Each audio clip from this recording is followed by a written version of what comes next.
السلام عليكم ورحمة الله وبركاته. إن الحمد لله نحمده ونستعينه ونستغفره ونعوذ بالله من شرور أنفسنا ومن سيئات أعمالنا. من يهده الله فلا مضل له ومن يضلل فلا هادي له. أشهد أن لا إله إلا الله وحده لا شريك له وأشهد أن محمدا عبده ورسوله. Terakhir kita sampai kepada doa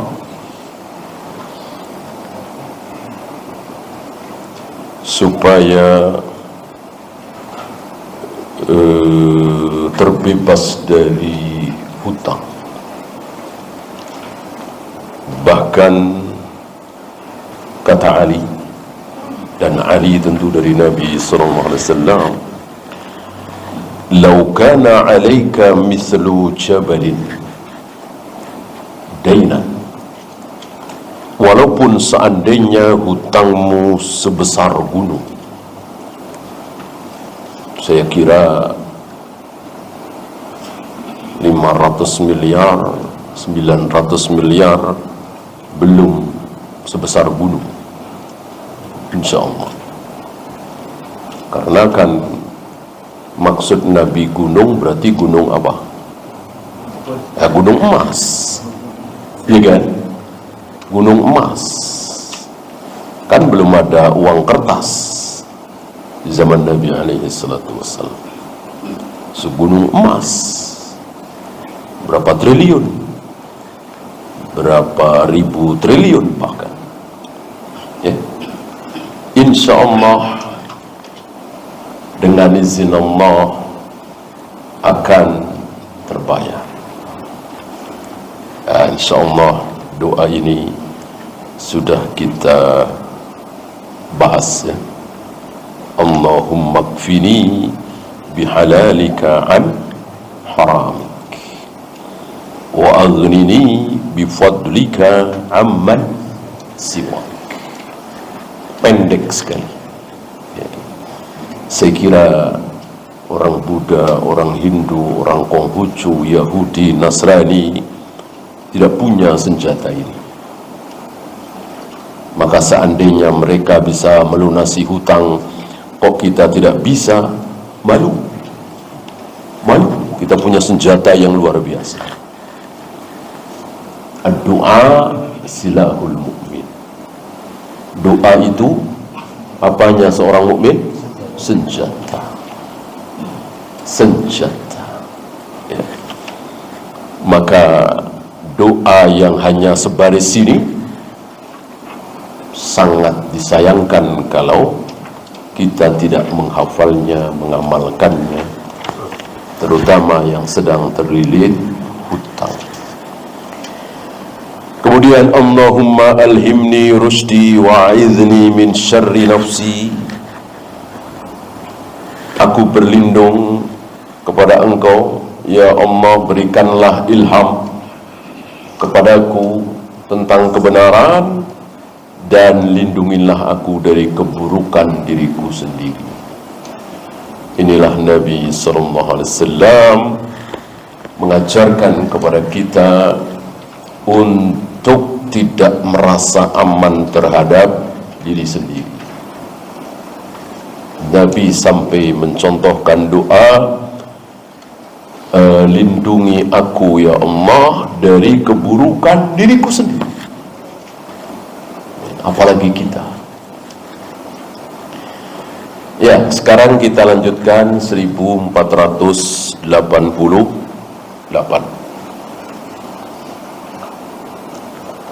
Saya kira ini yang belum. Yang tadi sudah. Wa an Abil Fadl Abbas ibn Abdul Muttalib. Kunyahnya adalah Abul Fadl, karena ada Fadl bin Abbas, Abdullah bin Abbas. Dan insyaallah anak-anaknya, cucunya, cicitnya, semuanya muslim. Dan Abbas bin Abdul Muttalib adalah paman Nabi SAW. Ya. Walaupun diriwayatkan lebih muda dari beliau sekitar 2 tahun. Qultu, Abbas bin Abdul Muttalib menceritakan, mengkisahkan bagaimana dia memohon kepada Nabi alaihi salatu wassalam, "Ya Rasulullah, alimni syai'an." Ajarkan kepadaku ya Rasul tentang sesuatu, tentang satu kalimat. As'aluhullaha ta'ala, yang sebaiknya aku minta kepada Allah. Lihat, lihat. Mungkin pikiran kita, ya terserah mau minta apa, kan begitu. Butuh apa, kan begitu ya. Ternyata sahabat tidak sesombong kita. Kalau kita mungkin ya namanya berdoa, terserah minta apa. Ternyata Abbas merasa untuk berdoa saja butuh petunjuk dari Allah yang diminta. Kita kadang tidak. Oh, saya nggak butuh yang itu, butuhnya ini. Saya perlu ini, kalau itu saya nggak perlu. Seolah dia yang mengetahui seluk-beluk dunia, bahkan akhirat. Bahkan minta pahala, minta diampuni dosanya, minta masuk surga, minta selamat dari neraka, minta diselamatkan dari siksa kubur. Lupa. Dia fokus dengan naik gaji, aman, sehat, ya, dan seterusnya. Disinilah para sahabat harus kita contoh.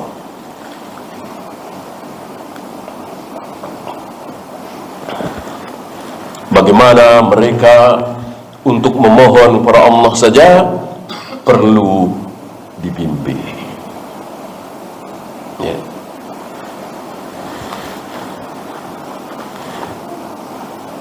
Kita lihat seperti anak-anak kecil, ya kan?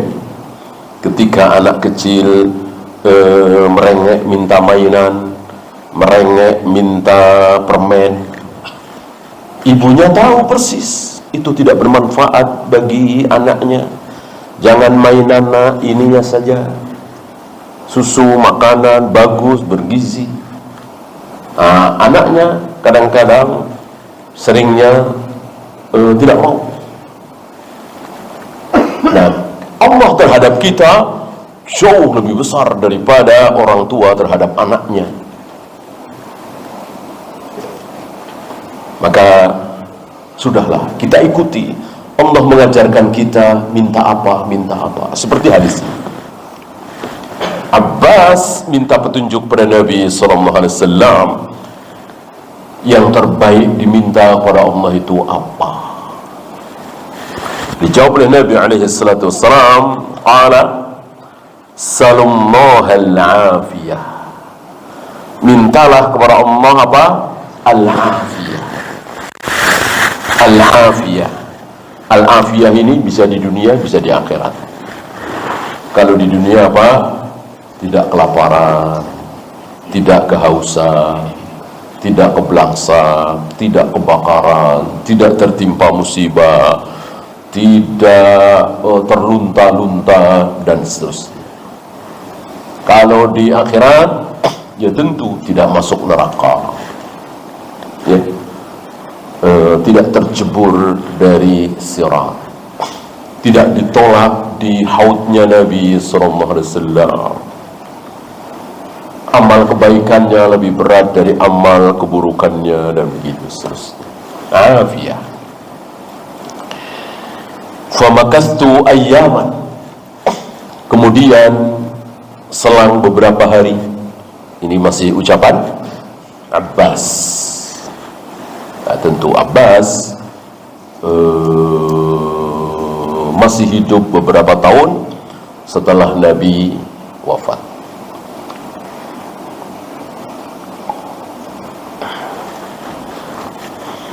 Famakastu ayyaman, setelah beberapa hari, thumma ji'tu fakultu, aku datang lagi kepada Nabi alaihi salatu wassalam dan mengatakan, ya Rasulullah, alimni syai'an as'aluhu Allah, ajarkan kepadaku sesuatu yang dengan sesuatu itu aku minta kepada Allah. Yang terbaik aku minta kepada Allah itu apa? Qala li, Nabi menjawab dengan jawaban yang sama, tapi di sini lebih ada perhatian. Beliau mengatakan, ya Abbas, ya Abbas, ya amma Rasulullah sallallahu alaihi wasallam. Seolah Nabi ingin meyakinkan Abbas dengan kalimat ya Abbas, ya amma Rasulullah sallallahu alaihi wasallam. Wahai Abbas, wahai paman Rasulullah. Bukan ammu ya, tapi amma, karena ini sebagai mudhof ya. Mudhof yang didahului oleh harfun nida ya, dia harus mansub. Amma tidak boleh am. Mudhof ilaihnya Rasul. Rasul mudhof ilaih sekaligus mudhof ya.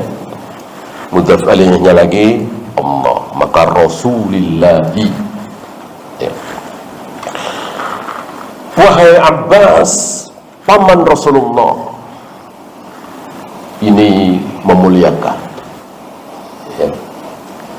Kalau tidak memuliakan, wahai Abbas, saudaranya Abu Jahal, Abu Lahab misalnya, ini tidak memuliakan, walaupun benar. Maka Fir'aun, Iblis, Abu Jahal, Abu Lahab tidak disebut sebagai hamba Allah, walaupun benar.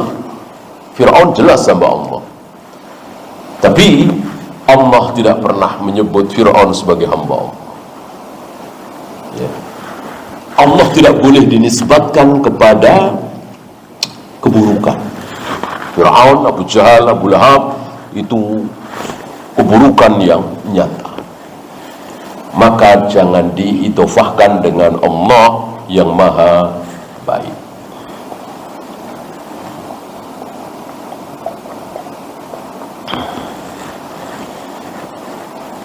Wahai Abbas, paman Rasulullah sallallahu alaihi wasallam, sallallahu al-afiyata, mohonlah kepada Allah al-afiyah. Tadi al-afiyah, tidak sakit, tidak terlunta-lunta, tidak masuk neraka, tidak diazab di kubur, dan seterusnya. Fid dunya wal akhirah, di dunia dan di akhirat. Lebih lengkap di sini. Yang kemarin beberapa hari yang lalu Nabi mengajarkan sallallahu al-afiyah, mohonlah afiyah kepada Allah. Sekarang wahai Abbas, paman Rasulullah, mohonlah afiyah kepada Allah di dunia dan di akhirat. Lebih lengkap.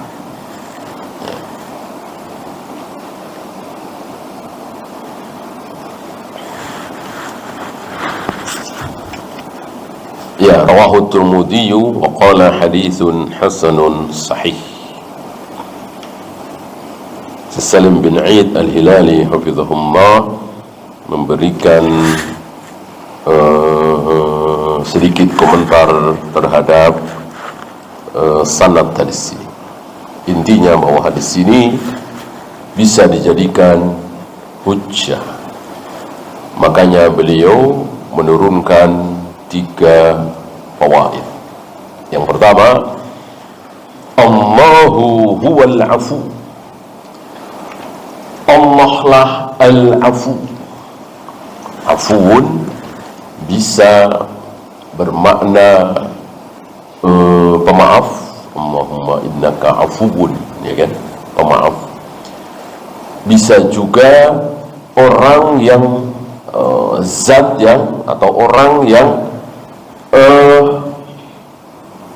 selalu mendapatkan afiah gitu. Oleh karena itu Allah afiah.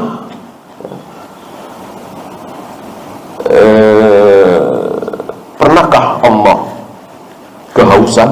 Pernahkah Allah kelaparan? Pernahkah Allah terlunta-lunta? Pernahkah Allah mendapatkan keburukan? Tidak. Gitu. Fayajibu ay yas'aluhu al-afiyata fid dunya wal akhirah. Maka wajib minta afiah itu kepada Allah, baik di dunia maupun di akhirat. Kenapa? Karena Allah itu sendiri al-afu. Al-afu, zat yang tidak pernah, belum pernah, dan tidak akan pernah mendapatkan keburukan-keburukan tadi. Beda seperti kita. Pasti dari kita pernah kehausan, kelaparan, terlunta-lunta, terjajah, dan seterusnya dan seterusnya. Pasti, insya Allah. Allah tidak pernah. Selalu mulia, selalu tinggi, selalu besar, tidak pernah mendapatkan keburukan. Bukan dicaci, ya, bukan. Kalau dicaci, dihina, iya. Tapi kan itu tidak memudaratkan Allah. Beda dengan kehausan, kelaparan, terlunta-lunta, terjajah. Kalau dicaci maki, berapa banyak orang mencaci maki Allah? Apa kata Yahudi? Yadullahi maghlulatun. Tangan Allah itu terbelenggu. Ini kan mencaci maki Allah. Ada kan? Apakah mudarat bagi Allah? Tidak sama sekali. Allah tidak pernah dimudaratkan oleh apapun. Ya, sekedar ucapan orang-orang jahil. Yang kedua, man hazal afiyata. Barang siapa yang mendapatkan afiah, tidak kelaparan, tidak kehausan, tidak terlunta-lunta, walaupun mungkin dia tidak kaya raya, bukan jutawan, bukan miliarder, bukan profesor, bukan doktor, orang biasa, tapi afiah, maka faqad utiya khairan katsiran. Berarti dia telah mendapatkan kebaikan yang banyak di dunia wal akhirah, di dunia dan di akhirat.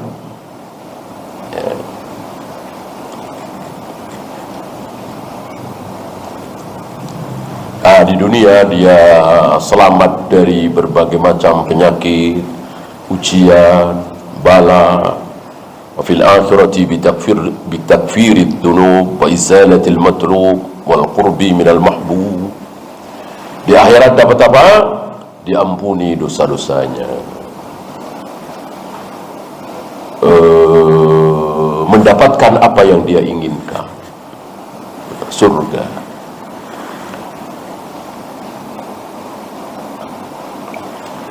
Yang terakhir, hirsus sahabati ala al-istizadati minal khairi wal hilm. Para sahabat begitu semangat untuk menambahkan pada dirinya kebaikan dan ilmu. Lebih semangat dari mereka beribadah, ibadah sunat, ya. Mereka semangat salat sunat, puasa sunat, baca Al-Quran, zikir, wirid. Tapi lebih semangat lagi apa? Menambah ilmu. Maka bertemu Nabi bertanya, bertemu Nabi bertanya, bertemu Nabi bertanya tentang ilmu. Semangat sekali. Dan Nabi tahu mana yang paling semangat, Semangat, lebih semangat, paling semangat. Di antaranya Abu Hurairah. Oleh karena itu ketika Abu Hurairah bertanya, man as'adun nasi bi syafa'atik, siapa manusia yang paling berbahagia mendapatkan syafaatmu? Sebelum Nabi jawab, beliau berkomentar, aku sudah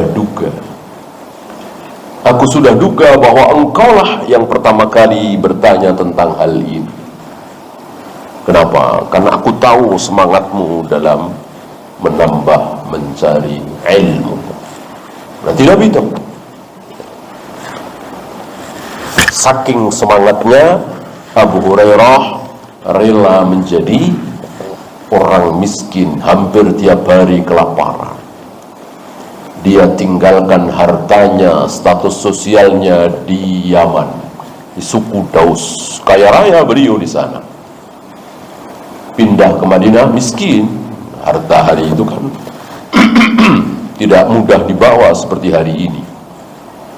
Ya, tanah tidak mudah dijual seperti hari ini, ya kan?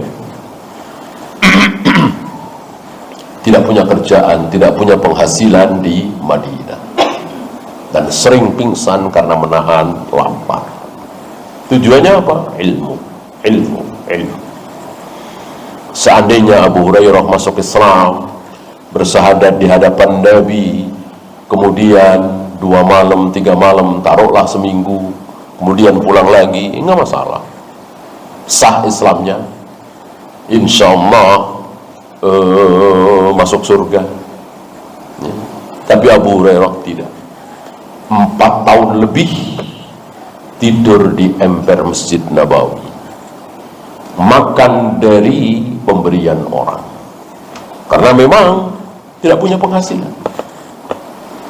Kemana Nabi berada diikuti, untuk dihafal sabda-sabda beliau.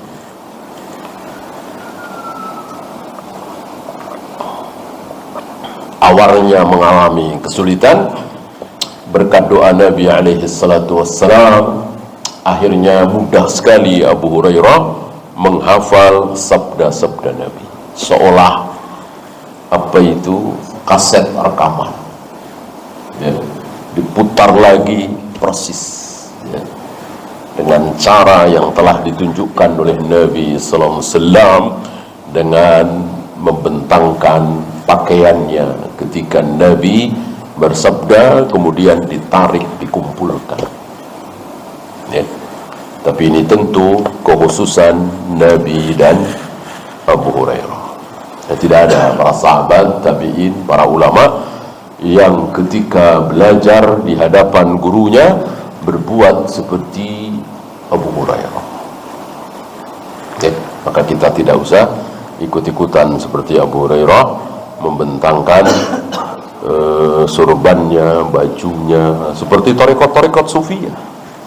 Tarekat-tarekat sufiyah kan memahami hadis itu ngarang sendiri, memahami ayat dan hadis itu suka-suka mereka. Beda dengan kaum salafiyin, memahami Al-Quran dan hadis berdasarkan pemahaman sahabat. Sahabat memahami hadis itu bagaimana. Selain Abu Hurairah nggak ada yang seperti itu. Kekhususan yang Allah berikan kepada Abu Hurairah lewat Nabi sallallahu alaihi wasallam. Ya, kita lanjutkan 1489. Wa an Syahr bin Hausyab. Syahr bin Hausyab. Qala, dia berkata, qultu li ummi Salamah. Aku bertanya kepada Ummu Salamah, salah satu istri Nabi sallallahu alaihi wasallam, janda dari Abu Salamah yang ditinggal mati oleh Abu Salamah. Ya Ummul Mukminin, Syahr bin Hausyab bertanya, ya Ummul Mukminin, sama dengan tadi Ummah, bukan Ummu. Mukmininnya jelas majrur ya, bukan al-mu'minun. Ya ummal mu'minin, wahai ibunya orang-orang mukmin. Ini panggilan, gelar terhadap istri-istri Nabi. Makana aktsaru du'ai Rasulullah sallallahu alaihi wasallam idza kana 'indah. Ketika Rasulullah berada di dekatmu, giliranmu, apa doa yang sering sekali diucapkan oleh Nabi sallallahu alaihi wasallam? Doa apa? Dijawab oleh Ummu Salamah, qalat kana aktsaru du'aihi, doa yang sering sekali dipanjatkan oleh Nabi sallallahu alaihi wasallam adalah ya muqallibal qulubi sabbit qalbi ala dinik. Wahai zat yang membolak-balikkan hati. Nama muqallibah ya, bukan muqallibu. Sabbit qalbi, tetapkan hatiku selalu berada dalam agamamu. Ya. Sekaliber Nabi, setakwa Nabi, semulia Nabi, sebersih Nabi, dijamin ampun, dijamin surga, dijamin ridha, masih meminta yang seperti ini.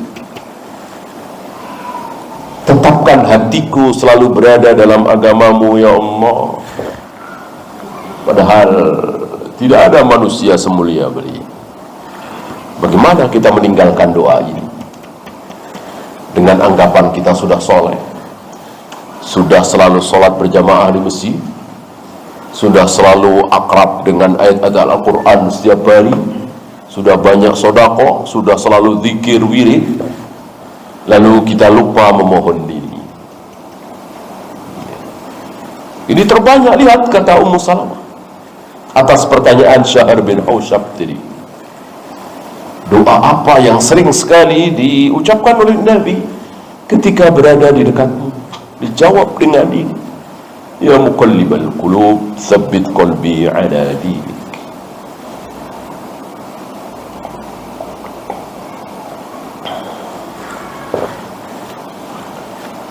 Rawahu Tirmidzi wa qala haditsun hasanun.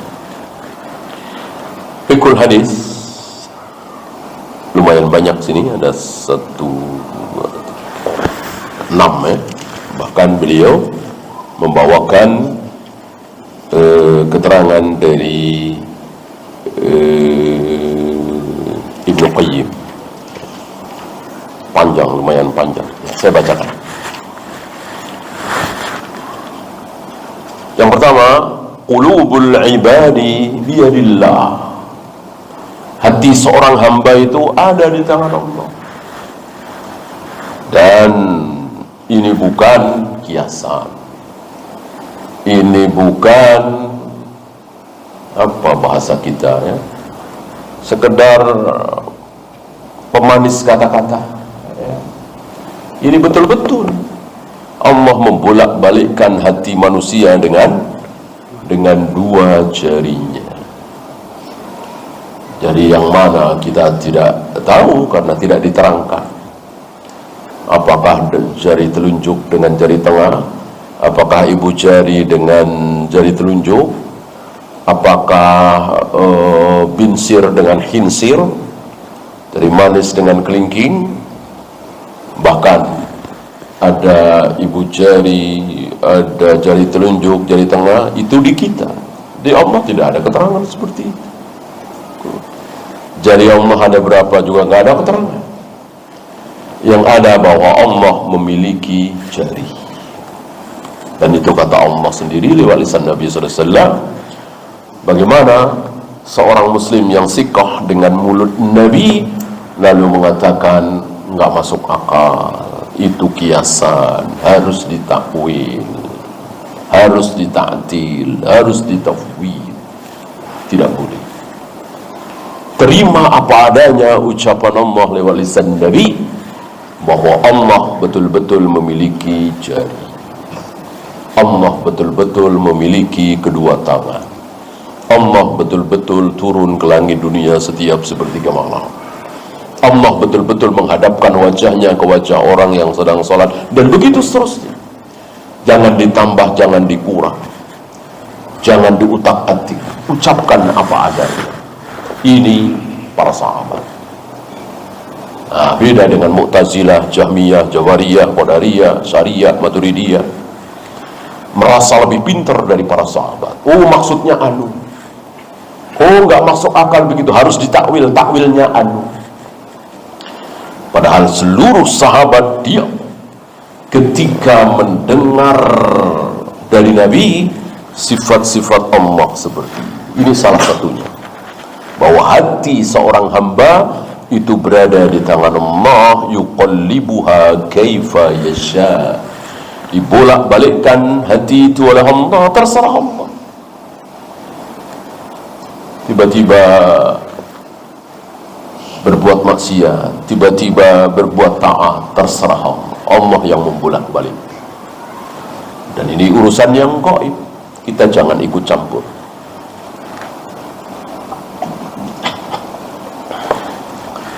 Dan kita tidak mungkin tahu kan. Yang kita tahu, ya jangan berzina, jangan minum khamr, jangan berjudi. Kalau dengar azan, ya segera ambil air wudhu, berangkat ke masjid.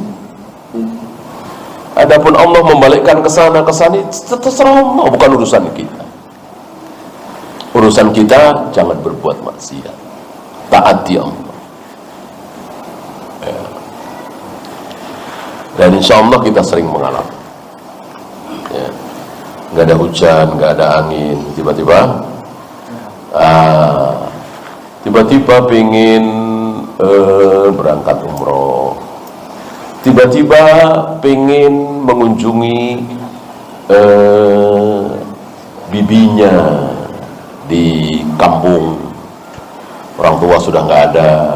Siapa yang menggerakkan coba kalau bukan Allah?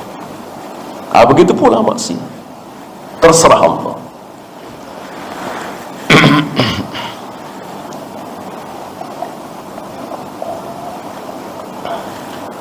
Khudu'ur Rasuli sallallahu alaihi wasallam wa tadarru'uhu li maulahu. Rasulullah sallallahu alaihi wasallam khudu', tadarru', merendah, tadallul, merendahkan diri di hadapan Allah.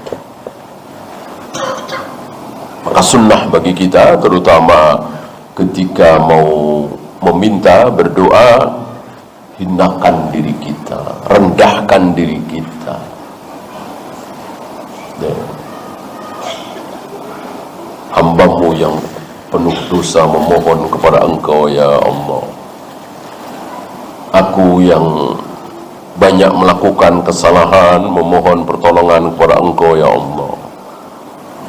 Begitu. Jangan memuji diri sendiri. Hamba-Mu yang soleh ya Allah, minta jodoh ya Allah. Ya. Aku tidak pernah tertinggal sholat berjamaah ya Allah. Aku begini, jangan. Ya. Jangan menyanjung diri kita. Ya. Ini beda dengan tawassul. Tawassul bukan menyanjung, tapi menyebut kebaikan kita. Beda kan? Seperti ketiga orang itu. Dulu aku pernah begini, dulu aku pernah gini. Ya pernah kan, ya memang pernah gitu. Bukan saya soleh ya Allah, saya berilmu ya Allah, saya penyabar ya Allah, saya dermawan ya Allah. Kan tidak, itu menyanjung. Tapi kalau saya dulu pernah punya pekerja di mana dia tinggalkan upahnya, lalu upahnya saya belikan satu pasang kambing, ya, 2 ekor lah, betina dan jantan dan seterusnya. Ini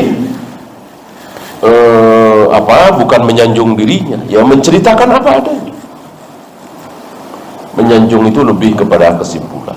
Aku soleh, aku berilmu, aku bertakwa. Gitu.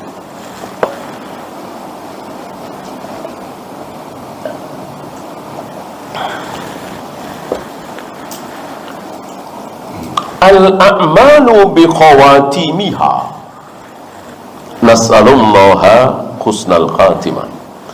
amal itu tergantung dengan akhirnya.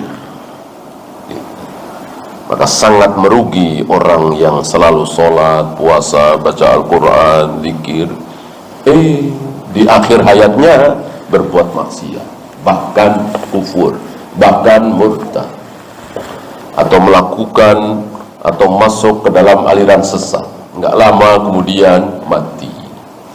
Mungkinkah ada yang seperti itu? Mungkin.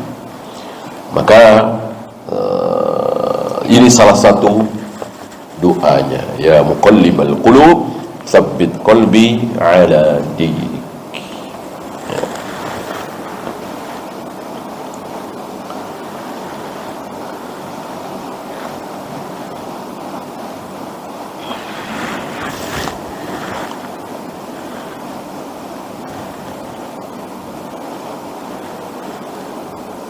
Ya, silakan adzan dulu. Sallallahu ala Muhammadin sallallahu alaihi wasallam wa akhiru da'wana alhamdulillahi rabbil alamin.